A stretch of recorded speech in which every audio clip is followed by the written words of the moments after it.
Oke, bismillahirrahmanirrahim. Assalamualaikum warahmatullahi wabarakatuh. Kembali lagi di channel YouTube Ruang Ujian. Pada video kali ini saya ingin menjelaskan tentang al-haruf. Beberapa pertemuan kemarin saya sudah mencoba menjelaskan tentang apa itu fi'il dan isim. Terus kemudian beberapa juga walaupun tidak dalam bentuk video, saya sudah share untuk teman-teman mahasiswa di ruang belajar e-learning Fakultas Usul dan Adab UNSM Banten. Baik, sebenarnya sederhana tentang pembagian huruf ini. Ini sebenarnya ada 3 pertemuan yang saya buat satu pertemuan sekaligus. Karena kebetulan beberapa minggu lalu, tepatnya hampir 3 minggu yang lalu, saya terkonfirmasi positif COVID-19 sehingga tidak bisa memberikan materi secara langsung, baik itu menggunakan e-learning atau menggunakan video di channel Ruang Ujian. Tapi alhamdulillah setelah isolasi mandiri selama 14 hari dan mulai dari awal sakit perkiraan sekitar 18 hari, alhamdulillah sudah sehat kembali, sudah normal dan sudah dinyatakan negatif juga setelah melakukan swab yang kedua kalinya setelah isolasi mandiri.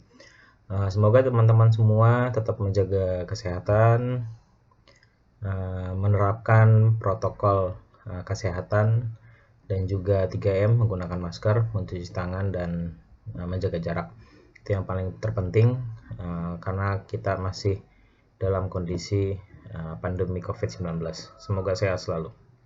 Baik, tentang huruf, harf atau huruf adalah jenis kata yang berfungsi sebagai kata bantu. Kata ini maknanya tidak berdiri sendiri dan hanya dapat diketahui jika bersanding dengan kata lain, baik isim atau fiil. Jadi sebenarnya ini ada 3 pertemuan yang saya rangkum menjadi satu pertemuan.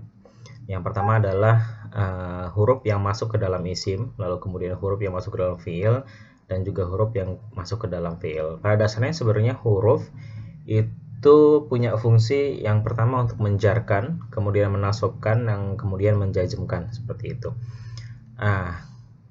Untuk huruf-huruf yang menjarkan, itu biasanya huruf yang masuk ke dalam isim. Kebanyakan sih seperti itu, gitu tuh ya. Tapi juga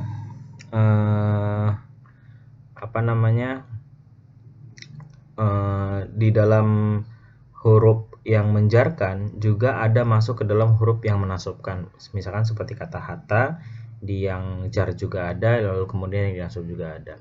Nah, sedangkan huruf yang menasabkan itu biasanya huruf yang masuk ke dalam baik fiil dan isim. Seperti itu. Ya, misalkan contoh kalau yang untuk fiilnya an, misalkan ayyadhaba. Nah, sedangkan untuk isimnya, yang tadi untuk fiil, yang untuk isimnya misalkan innallaha. Nah, seperti itu ya. Seperti itu. Lalu kemudian yang terakhir adalah huruf jazm. Jazm itu mensukunkan. Seperti itu, ada lam, ada lama, ada lamul amri, ada lam nahiyah, ada in. Nah, itu untuk menjazmkan, seperti itu. Contoh misalkan kita coba bikin contoh.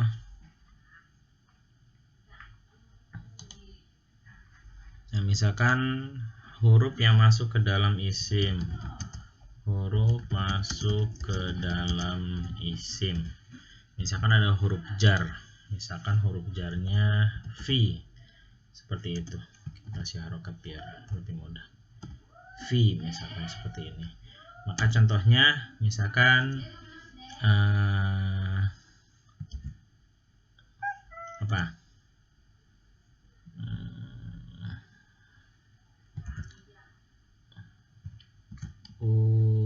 usolli sholatas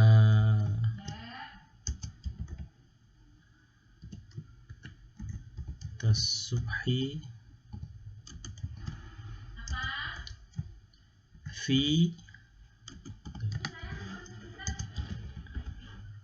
fil masjid.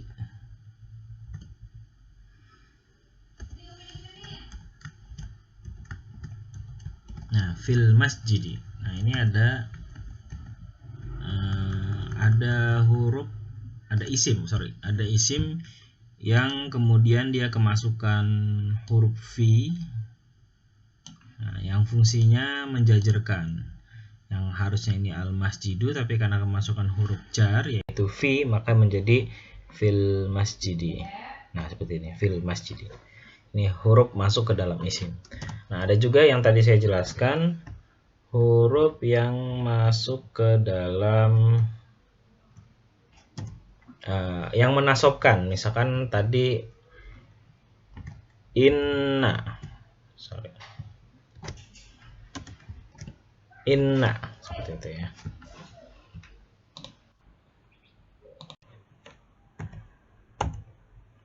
Contohnya innallaha.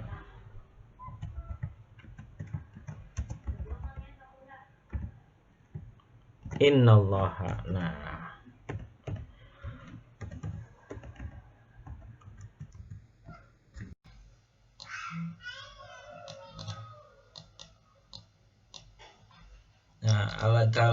lafaz Allah ini kan masuk ke dalam isim ya.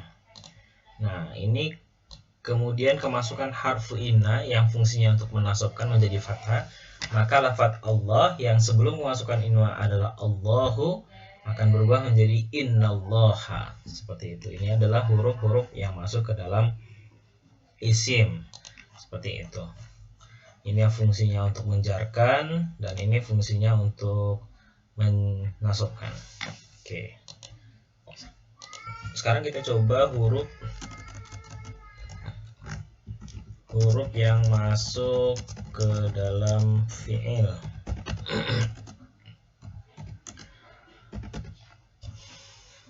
Misalkan ada huruf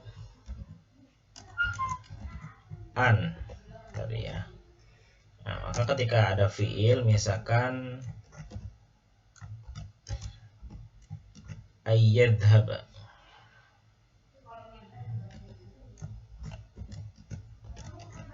ayyadhaba. Nah, ini ada huruf ba yang kemudian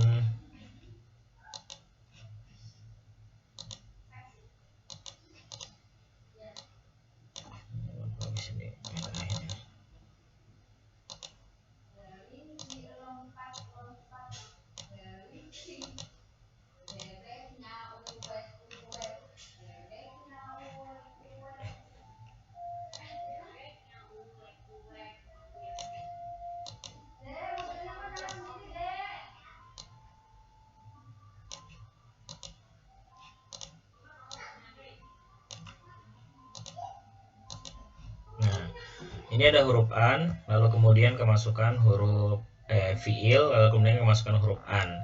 Yang harusnya ini yadhabu, kemudian karena kemasukan huruf an dan fungsinya untuk menasobkan, maka menjadi ayyadhaba. Seperti itu. Ya, ada lagi misalkan yang menggunakan menjazmkan. Misalkan fiil nahyun menggunakan lam nahiyah. Nah, seperti ini ya.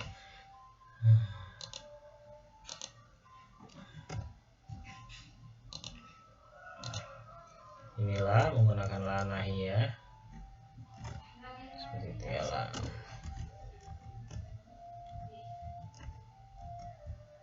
La. Nah, misalkan la tadhab.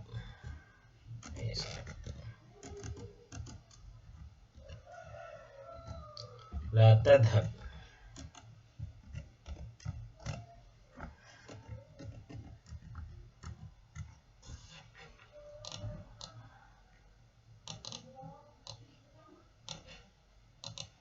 Nah, di sini ada harfu jazm yaitu la nahiyah, lalu kemudian ada fi'il mudhari. Fi'il mudhari yang awalnya tadhabu dengan dhamir anta, tadhabu menjadi marfu, lalu kemudian masukkan harfu jazim yaitu la nahiyah, maka menjadi sukun. Tadhabunya menjadi tadhab, jadi la tadhab. Nah, ini adalah huruf yang masuk ke dalam fi'il ataupun bagian hurufnya tadi seperti yang sudah saya jelaskan di sini. Nah, ini yang sudah. Nah, ini.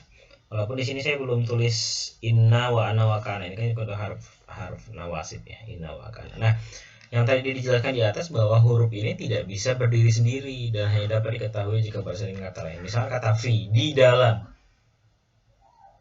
Nah, tidak paham gitu ya kalau menggunakan hanya kata fi seperti itu ya dalam bahasa fusha. Tapi ketika fi itu disandingkan dengan isim atau kalimat dalam sebuah jumlah itu akan menjadi paham. Misalkan yang tadi saya contohkan, usolli sholata subhi fil masjid, saya sholat subuh. Baru selesai, mungkin ada pertanyaan lagi, sholat subuhnya di mana? Fil masjid, di masjid, begitu.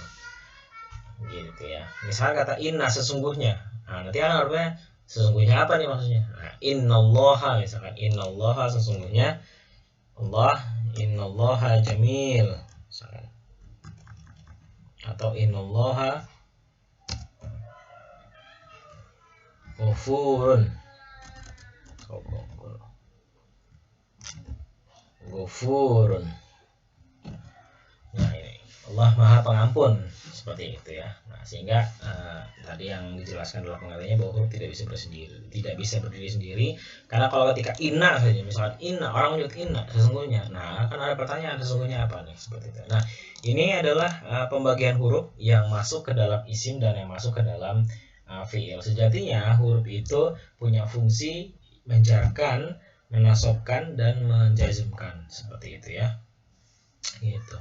Kalau yang ada yang huruf yang juga tidak membuat atau mengubah fiilnya atau mengubah kondisi yang dimasukkan biasanya ke fiil ya. Misalkan contoh ada yang disebut dengan la nafiyah. Artinya berbeda dengan la nahiyah. Kalau la nahiyah itu dia menjazmkan, seperti itu. Kalau la nafiyah dia tidak menjazmkan, seperti itu. Jadi misalkan la yadhabu, gitu. La yadhabu talibu, gitu. Jadi siswa tidak berangkat, bukan jangan berangkat, tapi tidak berangkat, seperti itu ya. Oke, itu aja mungkin materi tentang huruf. Jangan lupa dukung terus channel Ruang Ujian dengan cara mengklik tombol subscribe, like, share, and comment, agar channel ini terus berkembang dan bisa memberikan konten-konten yang positif. Terima kasih. Assalamualaikum warahmatullahi wabarakatuh.